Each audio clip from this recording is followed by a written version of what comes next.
What you're about to experience is one man's quest to see beyond the tumultuous period we're in and to envision what lies just beyond our grasp, yet well within our reach. Welcome to Larry Rifkin's America Trends, where the future has arrived, and it's just in time.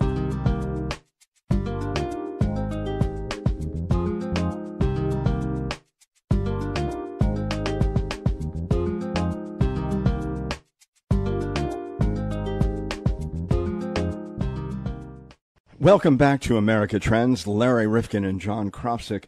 And John, there is a scourge in this society that we don't often talk about, and it's a really difficult topic, clearly. Many call it domestic abuse, domestic violence. I know that our author likes to call it something else, perhaps something along the lines of intimate terrorism. I mean, there are so many ways to look at it, but women find it really difficult often to live in their homes in a peaceable manner.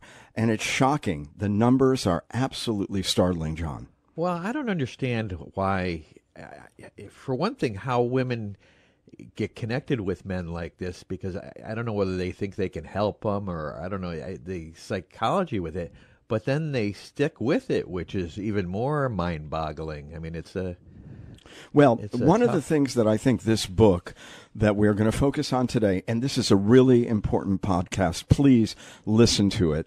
And maybe you're not in this situation. We truly hope that you're not. But you may know someone who is. Or you may have suspicions that a friend of yours, their world is getting closed off and shut down. And they're not communicating with you as much. They're not sharing with you. I mean, there are so many different signs, and we're going to talk about all of them with Rachel Louise Snyder on this podcast. But one of the things, John, to your point, when somebody really gets into a relationship, oftentimes we do not know the person because we're all on our best behavior. We're courting someone. And some of these pieces of evidence begin to accumulate over time. So one of the things that makes this particular scourge so difficult is that it's framed on the basis of love and commitment. Right. And so getting out of that commitment and admitting to yourself that instead of love, there is rage and that this can't go on any longer. One of the things that Rachel really shares with us, John, that I think is so compelling and probably the most important takeaway. So I'm not going to bury the lead as it relates to this particular podcast, is that just because somebody stays in their home doesn't mean they're not trying to leave. They're often planning the escape, planning how best to protect their children. So they may be in the process of leaving without having left. So that's one of the things that she truly helps us to understand. Yeah, especially when children are involved. This has got to be devastating all the way around for them and for anybody involved with this. It's just a horrible situation. And also, we don't talk about it a lot in our society. The courts haven't been terribly good on this issue. And that's the other thing, that a woman begins to think in many cases, and in most cases, let's be honest, it's a woman. Not always, but in 98%, 99%, I don't know what the number is, but the predominant number of cases. And the larger point is that they may not be much safer after the person is out of the home, given the way the court structure works or doesn't work on their behalf. So there is so much that we are going to plumb today on this podcast. It is so vitally important. And John, this is one of the first books about this topic. When I was reading just the reviews of this book, it was phenomenal. And she helps us to understand this through an illustration of one particular case. And we talked to her about that as well. And then she explores the many tentacles of this particular problem. And in our society, you look at it, a woman can't be certain that she or her kids are going to be safer in a shelter. We just don't know well, let's really face what it, to a do. protective order doesn't really protect you from anything. Exactly. It's just a piece of paper. So many important insights to share on this podcast. The book, No Visible Bruises, Rachel Louise Snyder, today on America Trends. With me on the line is Rachel Louise Snyder, and the book is called No Visible Bruises. What we don't know about domestic violence can kill us. And I will talk to you about the subtitle in a moment. But Rachel, you say to us, and you're very clear, that you had an epiphany about this issue of domestic violence or private violence or whatever we want to call it. And you thought at one point that it was just an unfortunate fate for an unlucky few. Obviously, your research has dismissed that notion quite clearly in your mind. I believed all the myths surrounding domestic violence. I mean, not that I consciously ever even thought about it, actually, but, I thought that if you were in a situation of domestic violence and things were really bad, you would just leave. Or maybe you just made bad choices in love. Or like that domestic violence would be something that would be instantly recognizable and that you would then extricate yourself from.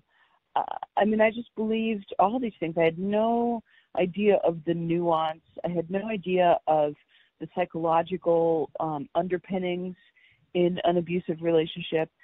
And so for me, it was like a 9-year exploration into my own ignorance, in a sense. And I learned that this ignorance, which I'm certainly not the only one who had it, means that we're not tackling this as a society. We're not talking about it. We're not coming up with solutions that are viable. And of course, there hasn't been a lot of literature about this. That's why when I've seen many reviews of your book, they say this is such an astounding achievement, what you've accomplished here in terms of busting up many of these myths. But how difficult was it to research this topic? It was hard and easy. How's that for a frustrating answer? There's a lot of research out there. It's kind of easy to do research on domestic violence, right? But nobody was really taking that research and saying, like, okay, then what are we doing with this? How are we going to make this meaningful?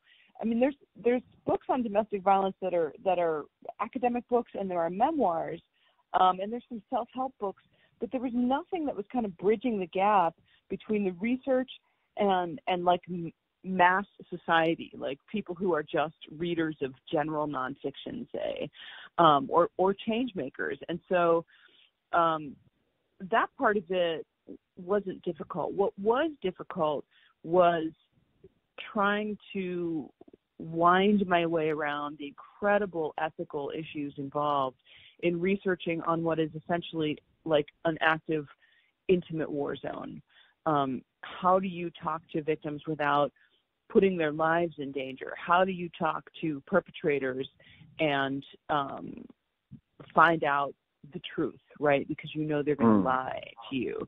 How do you talk to lawmakers who might be very sensitive to being accused of failing victims over and over again, right? How do you talk to police who have a vested interest in, putting their best foot forward, say? I mean, how do you get at the truth of any of these things? And my answer is time. It's just time and spending time. And I think that's why it took 9 years to write, to really research and write. It just takes a long time for people to trust you, to know that you're not always going to paint a picture that is beautiful, but you're going to paint a picture that is accurate.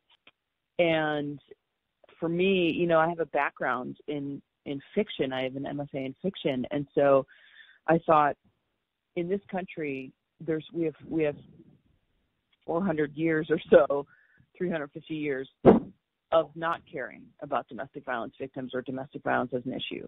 So how can I distill and write a book that will make people care? I already know they don't care about this issue.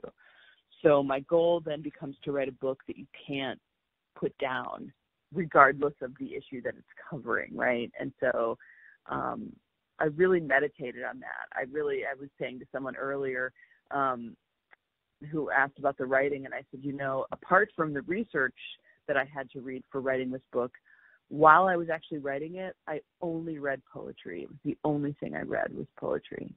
And was it really important for you to put a human face on all of this? Because we will talk about the statistics and we'll talk about the myths, but you felt, I would imagine, that sharing the story of Michelle and Rocky in Montana was really important to bring a human face to this, and also to extend the tragedy that this is to their families, their friends, and their community? Yeah, I mean, I think I'll answer that sort of two ways. The first is you only, and we as people only connect through the stories of other people. We don't connect to statistics. You know, I could say to you, 127 women are killed a day around the world, and you'll say, wow, that's terrible. But you'll go about your day, right? And a week from now, you may remember the stat, but it won't resonate in your body anywhere in your mind. If I say to you, there was a woman named Michelle Monson-Mosier, very young, 23 years old when she died. Her husband brought a rattlesnake home and kept it in a cage as a visual threat against her to keep her in line.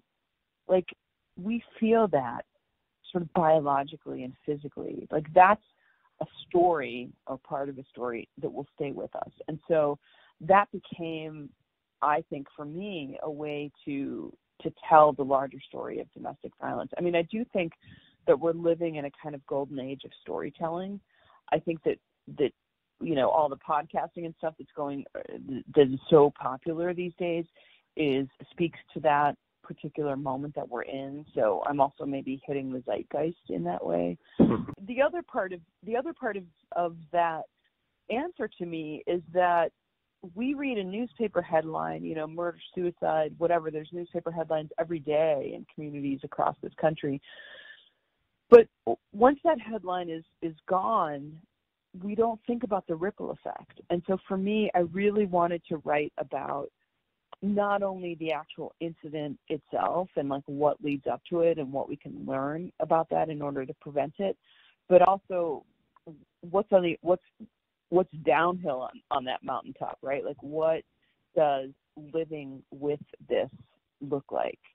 How does it ripple into people's lives? And, you know, it changes lives forever. And millions of people in this country have been affected by domestic violence, homicide, and domestic violence. And yet we really have no national conversation about it. That, to me, is just unconscionable. Oh, absolutely. But what's interesting is that you remind us, because there are some statistics that I think will resonate with folks who are listening, and one being that about 50% of the women who find themselves homeless in America, and we see many in shelters with children, it's as a result of domestic violence. I mean, that's one that really touches me when I think about it. The other is that in the course of this podcast, we've been talking for about 7 minutes. And if the statistics are accurate, during the time that we've spoken, which is very, very short, 140 people in the United States have been assaulted in this period of time. I mean, that is startling. And by the end of our discussion, about 30 minutes in, it'll be closer to 600 people in 1/2 hour. Thank you for doing that math, by the way. I know. The stats are stunning. I mean, when my book came out in early May, and 2 weeks after my book came out, new numbers on domestic violence homicide came out in this country. Since 2017, domestic violence homicides have increased 32% in this country. 32%. I mean, it's just shocking. For years, we said 3 women a day. Now we're saying 4 women a day. This is an unacceptable number to me.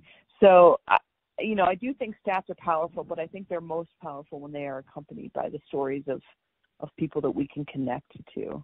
Well, you do both, and you also really help us through the thicket of getting a better understanding of why someone stays or why they may be in the process of going, and we will talk about that.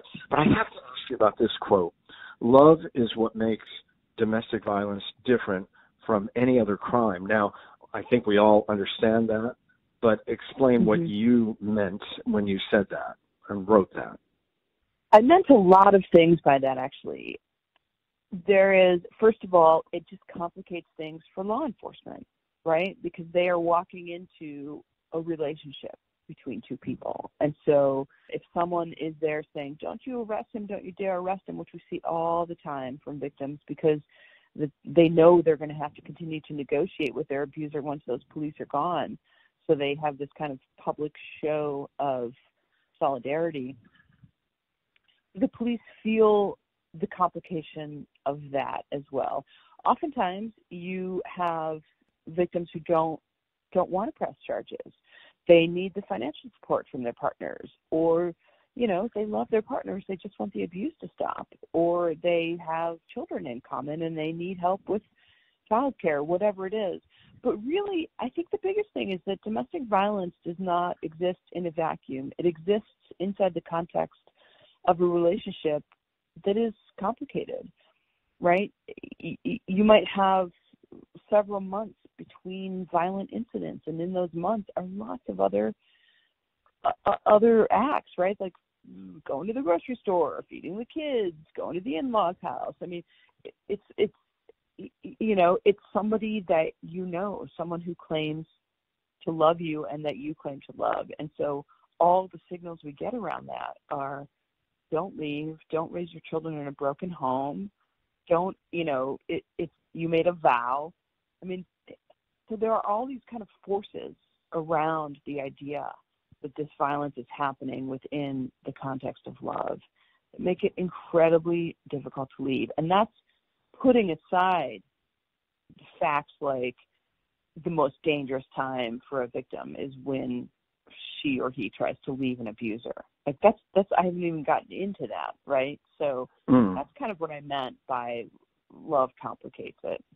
Well, thank you for explaining that. One of the other things is that you say it's really hard even to define it appropriately. Domestic violence is most often the term applied, private violence, even intimate terrorism. And you were trying to imply by that there's such an enormous psychological piece to this.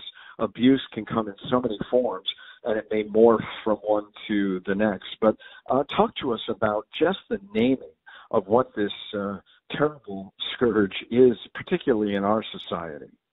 I think that domestic violence as a term is so abstract that it just doesn't capture any of the forces, whether it's coercive domestic violence, as you saw with Rocky bringing the snake home with Michelle, right? He didn't have to physically abuse her at all, or it is the more classic physical abuse. Domestic violence, adding the word domestic to me lessens the impact, right? Think domestic affairs versus international affairs, right? And one seems just so much more important than the other. And so, or that it should remain only between these two people when it's affecting so many people and the entire community. Absolutely. And also, matters of domesticity historically have been left to women. And we see again and again women's rights getting trampled in court when it comes to domestic violence cases. They're incredibly difficult to prosecute. Very often you have unwilling witnesses, right, for all the reasons that I've already mentioned. And so I just think, to me, it's a term that needs to change. I've started to call it intimate terrorism, because part of what makes terrorism is the anticipated violence, is the fear of what's coming, right? That's the kind of terror. The fear that your husband is going to put that rattlesnake in bed with you while you're sleeping. The fear that he's going to put it in the shower with you. The fear that he's going to take the kids away for the night and you won't know where your children are. Those are all forms of sort of psychological terror.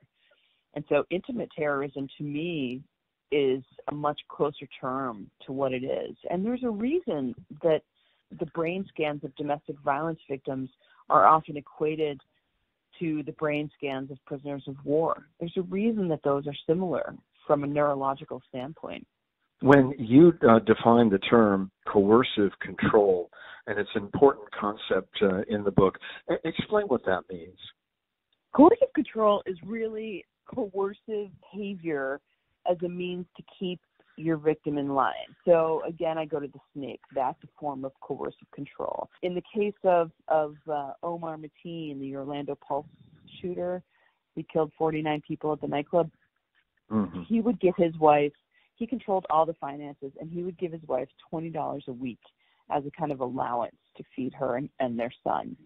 That's controlling all their finances. It's another way of coercive control. Keeping tabs on someone where they're going all the time, and not allowing them to see friends or family.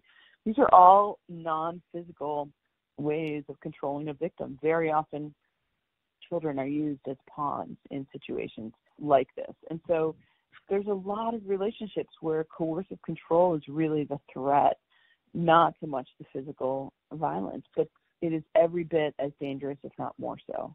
The book is called No Visible Bruises. What we don't know about domestic violence can kill us. Rachel Louise Snyder is with us on America Trends. It's a remarkable piece of writing. It really is. And you bust open so many important myths.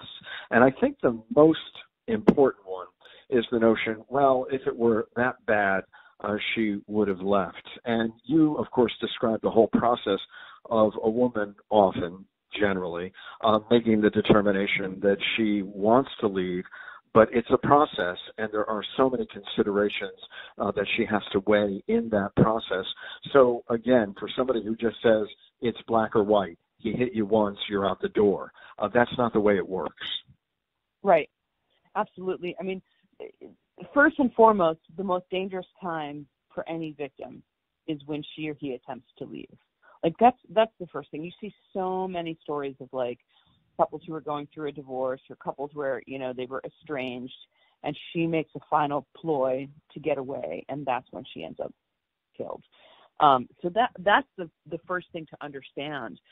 But, you know, Michelle Monson-Mosier is again a great example. I write about her in the book. You know, like leaving aside the snake, her sister said to her, like, let's get you to California. Let's move to California. They lived in Montana. Her mother-in-law said, you can go stay with my sister in Arizona. I'll give you some money.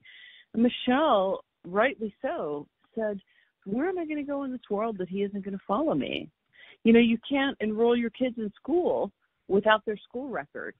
And it's very easy for someone who knows the system to write to the school and say, oh, my wife is mentally unstable. Do not release the school records without my permission. And then they are obligated under law to not release those school records. So there are just all kinds of ways in which the system is really difficult to navigate if you are in an incredibly dangerous situation, and particularly if you're in a state, which is most of the states in this country, where an abuser will not be held for dangerousness, or there's no mechanism to hold someone who coercively controls, but there's otherwise no physical evidence of abuse. So we give this message to victims again and again that the system prioritizes their abuser's freedom over their entitlement to life, liberty, and the pursuit of happiness. And Michelle was absolutely right. There's nowhere she could have gone across state lines and in this world without being called, you know, being accused of kidnapping her children, without Rocky finding her, without being able to provide for her kids. He wouldn't let her work.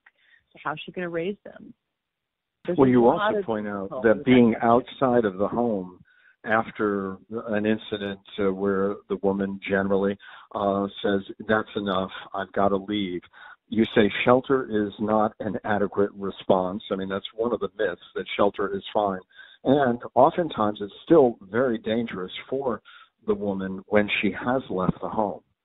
I always thought shelter was a pretty adequate response until I started looking into it.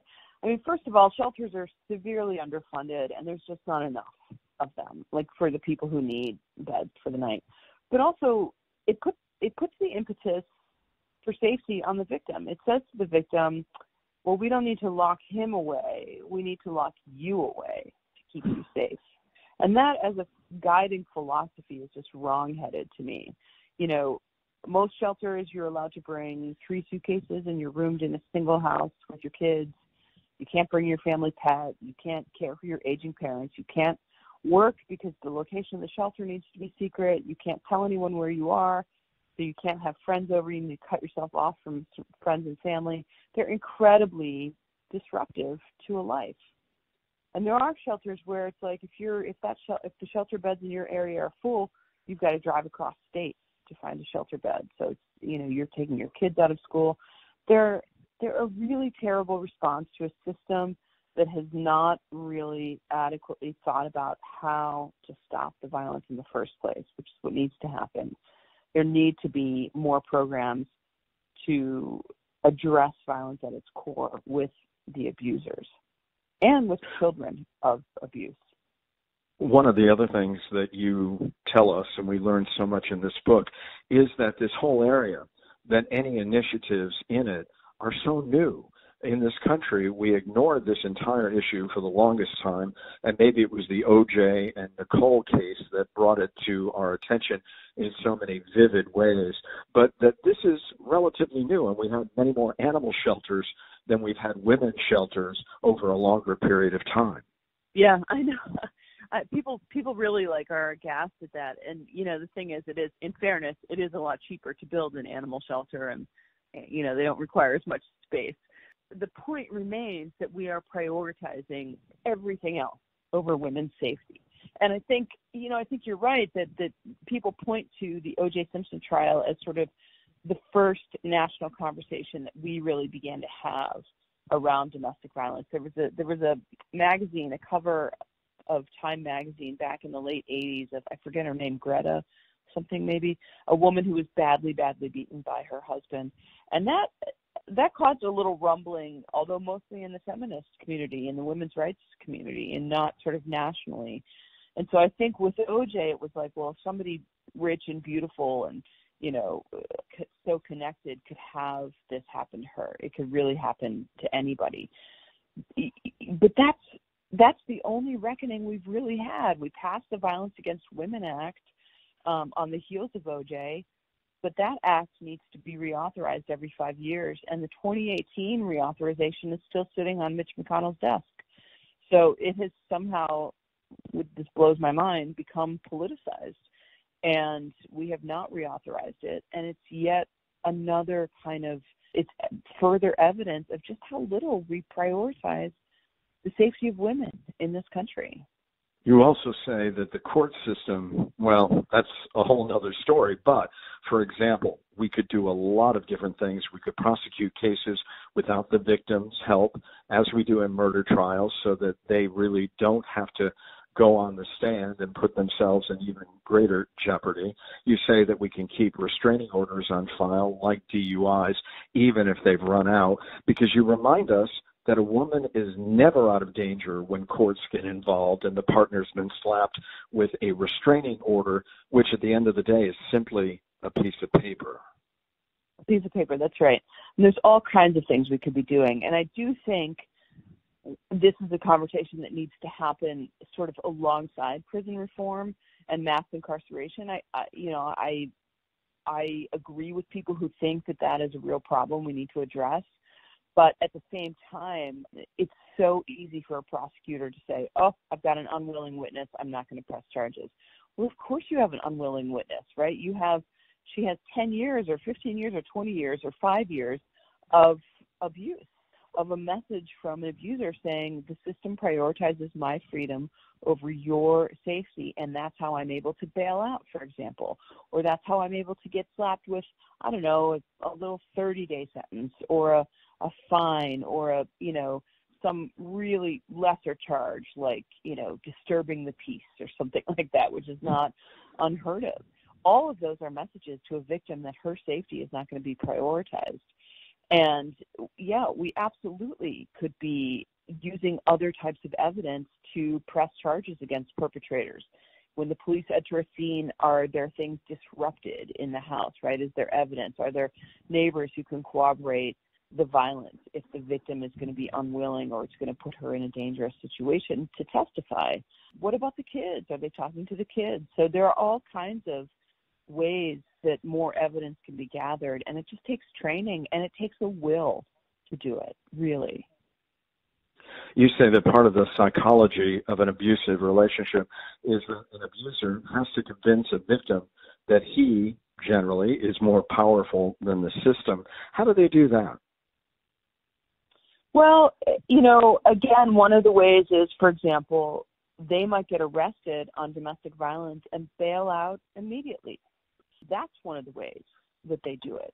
Or they might go to trial and ask for a continuance and a continuance and a continuance and a continuance, and then get, 30 days time served, or a $500 fine, or community service, or they might get sent to anger management, which is a deeply, deeply misconstrued understanding of what the psychology of domestic violence is.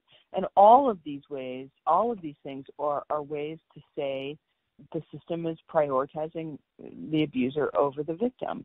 Another way is when a woman comes in and says, look, I have evidence of this abuse. I'm willing to participate. I want to get a divorce. And then he's given visitation with the children, right? So an abuser now is alone with his kids and can use those. We've already talked about coercive control. That happens all the time. And since my book has come out, I've probably gotten 50 emails from women in that exact situation. They managed to get away. They managed to restart their lives, but now they're being coercively controlled through the children by a husband who is an abuser who is using the children now as a form of controlling her. Put all of this in the context of the Me Too movement, because a lot of us think of the stranger danger, or we think of the Harvey Weinsteins, and we think about Jeffrey Epstein and so many others. But bring it into the home and the impact within. How does it fit into the construct of the Me Too movement? A couple of different ways. I mean, the first is that, sexual assault, sexual harassment, all of those things were, I think really the rug got shaken when the Me Too movement picked up steam in 2017. I also think that it's no accident that the domestic violence homicide rate has been rising in this country since 2017. It used to be 3 women a day. It's now 4 women a day. That's a stat that came out only after my book was published. And to me, that's retaliatory violence against the Me Too movement.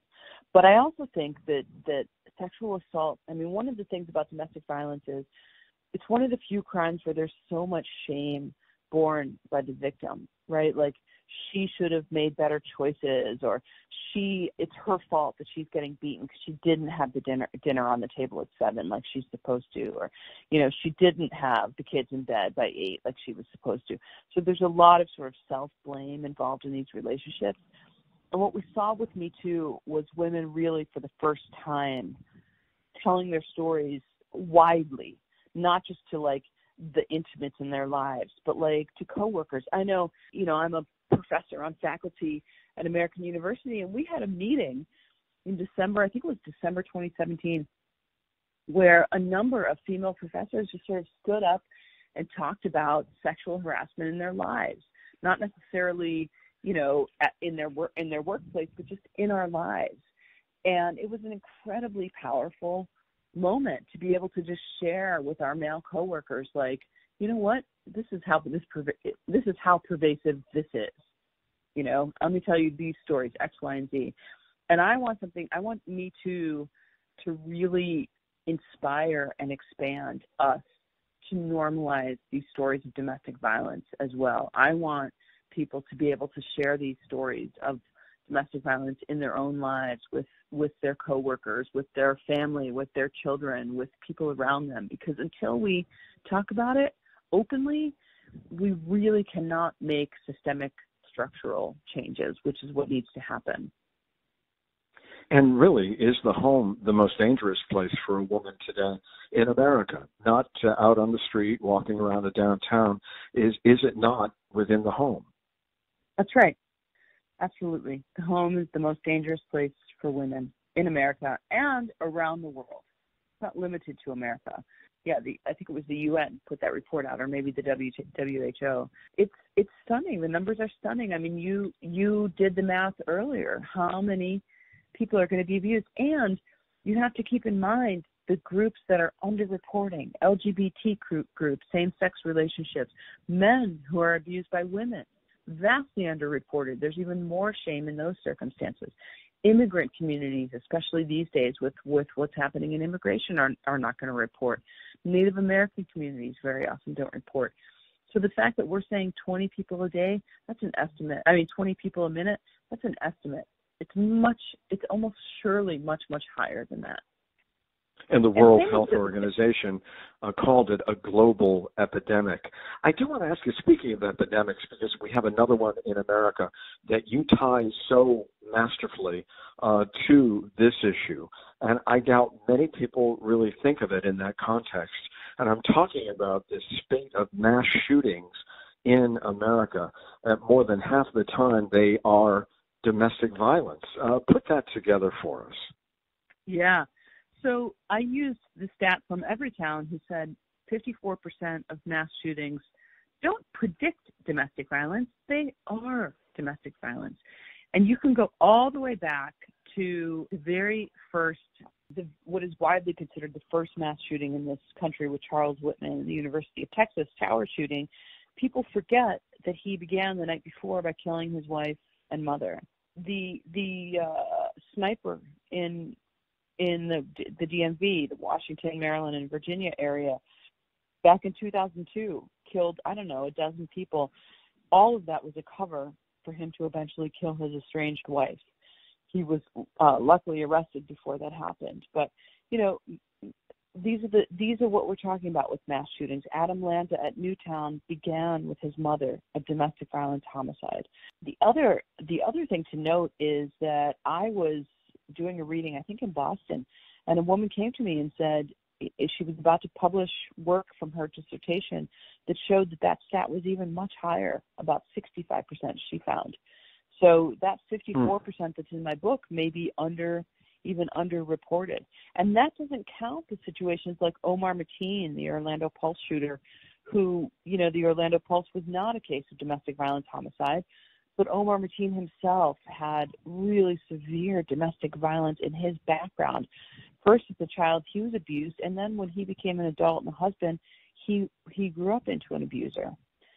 He should have been in prison for non-fatal strangulation of his first wife. It carries a potential 10-year sentence in Florida. He was never even charged. When I think about the women in these cases, their lives get so constricted and so controlled. And that's one of the signs that I think a lot of people should look for if they have a friend who's acting in a way that they wonder what it is that's going on in their lives. When you see somebody cutting someone off from other social contact, that is one thing. Of course, the other thing that you really share with us is the notion of attempts at all of this and strangulation as part of some of the telltale signs. If somebody ever said, oh, yeah, he put his hands around my neck or whatever, that these are also issues that really give us a clear signal that something terrible is going on in that household. So if somebody is looking in and listening to this podcast and thinking about people they care about, people they love, what are the signs that they should be looking for? All the signs are on a website called dangerassessment.org.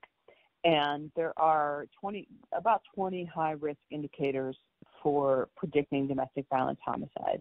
And some of them are things that you would expect, right? Access to or ownership of a gun, prior incidences of domestic violence, you know, threats of suicide, in fact, are one of the risk indicators. But there are other less predictable ones, beatings while pregnant, for example, or children in the home that are not biological to the abuser. That's another sign. Isolation, being cut off from friends and family, controlling all or part of one's daily activities is another one. You know, alcohol, drug dependency, you know, addiction problems, chronic unemployment is an exacerbator.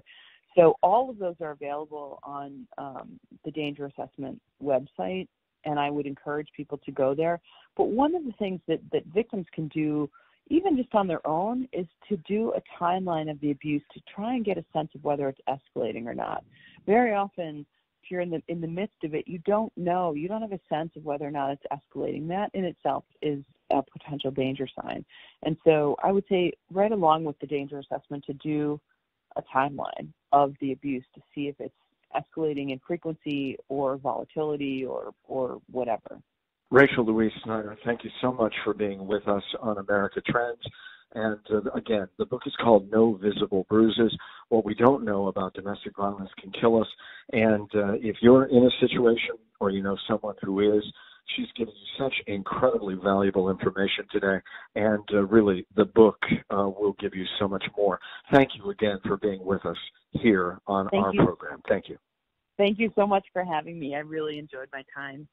Hey, Larry. Yeah, what's up, I John? got some exciting news for you. Well, let's hear it. We're part of the MHNR network. And where can we find that? That's mhnrnetwork.com. I'm going there right now. All right.